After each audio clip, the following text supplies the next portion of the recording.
other that you are dealing that is dealing with this syndrome along with you, we're going to walk in their shoes today. See our world from their point of view. Stay tuned. I've had my way, and I've had my share of ups and downs. When I was diagnosed with this syndrome back in 2005, and I was having the issue of just a constant cycle, I didn't think my husband understood. I just thought, I should put this disclaimer out here. This might get rather graphic. Maybe some people might not want to hear it. So I just want to put this disclaimer out there that this video might discuss some things you might not want to hear. Okay? When I was diagnosed with this, because I had constant bleeding and I didn't think my husband understood, I just thought he was concerned I was bleeding so much so because we couldn't make love. I didn't think he was really concerned because I was having a constant cycle. I mean, a constant 30 days every month, no break. And for a while I would be mad at him because you don't understand what it feels like to be on your period all the time. You don't know what it feels like to have more hair on your chin than your man. You don't understand what it feels like to be overweight and you don't know what's wrong. And my husband looked at me and said, how do you know what I don't understand?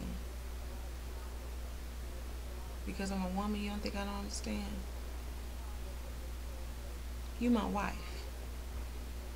I'm gonna tell you what I understand. I understand your suffering. I understand your self-consciousness. I understand it makes you feel bad. So therefore, you are not in this by yourself. It's me and you. I said this. I shared that story to share with you. You're not dealing with this disorder by yourself. If you have a boyfriend, if you have a husband, he is not your enemy. It is not his fault. And what you need to start to do is to believe what they're telling you. If your husband or your significant other says he don't care if you got more stubble on your face than he does, you need to believe him. Because ain't nobody paying him to make him say them things to you. Hey, ain't nobody paying him to make him say those things to you. You need to take them to heart.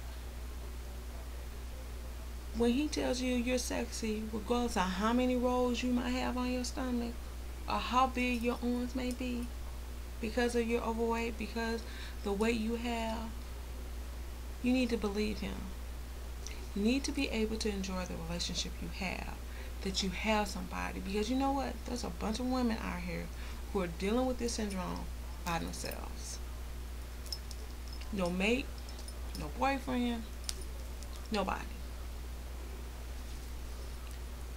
And when it comes to being intimate, whatever you need to do to get it together,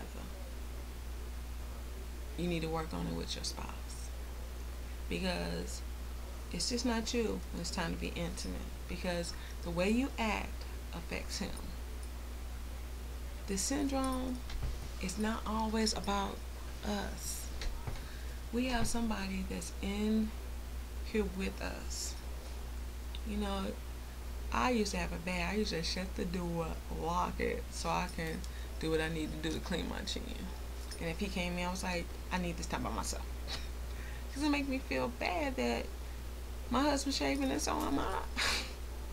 But he said he didn't care. Because when he said for better or worse, it don't matter. And you know what? It's us that got to get over all the things that we feel are so important, that they are not as important as we think they are. I would feel I don't have hair on my chest. I don't have that issue. The hair I have is on my chin and on my neck. You know, if you cut it, you know, or shave it back, you'll get that small stubble. And see, my husband is a chin kisser or a cheek kisser. Knows he kisses all, just not my lips. And I was like, no, don't kiss me there. I got all this hair on me. Because I don't care about that. And you might not have that in a spouse or a significant other, but what I want to share with you is about your attitude and how you address it, and being self-conscious about your body. You gotta get to the point to see yourself as they see you. If he think you sexy, rose, jiggle, cellulite, you need to transform your brain so you can get it. Because you got women out here that is much bigger than some of the people I know with this syndrome. And they think they sexy, they don't care. I mean, triple roll, breasts from here to kingdom come. They don't care. They think they have more confidence in themselves than a person smaller than them. They love you. Being intimate with you is not about your body parts. Being intimate with your husband is not about the way your stomach looks. It might be in a way. There's some different other positions that you can, you know what I mean? It's not always the missionary position. There's always other positions. What you need to realize is that you sexy to him. And if you look in the mirror and you can't look at yourself, make it a goal to try to look at yourself more often. And stop comparing yourself, because that's what you're doing. Well, if I had this, who said you had to have that to be sexy? I mean, since I lost the weight, I lost my girls. I feel like a 60-year-old woman by the breast. But he don't care. My husband don't care. He said, you sexy, big or small, hair or no hair, it don't matter. Your significant other is in the trenches with you. They're not on the outside looking at you going, dang. If that's the case, they won't be with you. Share with them as much as you possibly can so they can help you help yourself. Because that's what I had to start to do. I had to talk to my husband more.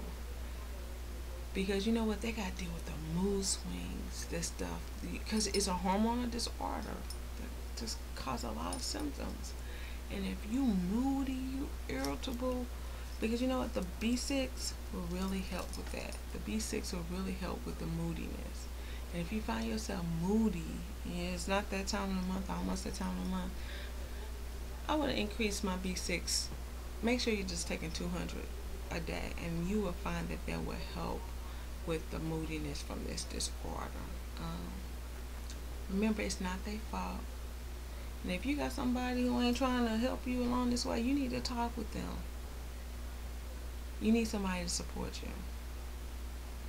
You know, if it's your boyfriend and he ain't trying to support you, remember, he your boyfriend. He ain't trying to commit to you to help you. But if you got a spouse where y'all committed to help one another, you need to talk to him. Let him know this is where I'm at. I'm going to need your help so I can enjoy my relationship with you. You might have the same conversation with your boyfriend. If you want to be committed to you and help you through this, you got to talk to him. And tell him you need him to help you through this. And if you in the past and bit their head off and chewed them up and spit them off to the side and they haven't did anything, go back and apologize. Let them know, hey, I'm trying to do my best living with this. And I know it's not your fault. All you're trying to do is help me. Let them help you the best way they know how. And just continue to talk with them and then show them how they can really help you. And then be willing to accept what they can give you in return. I hope this video was helpful. And we can talk about it more. Just let me know. Let's stay here. All right, guys. Listen, see, I love my man.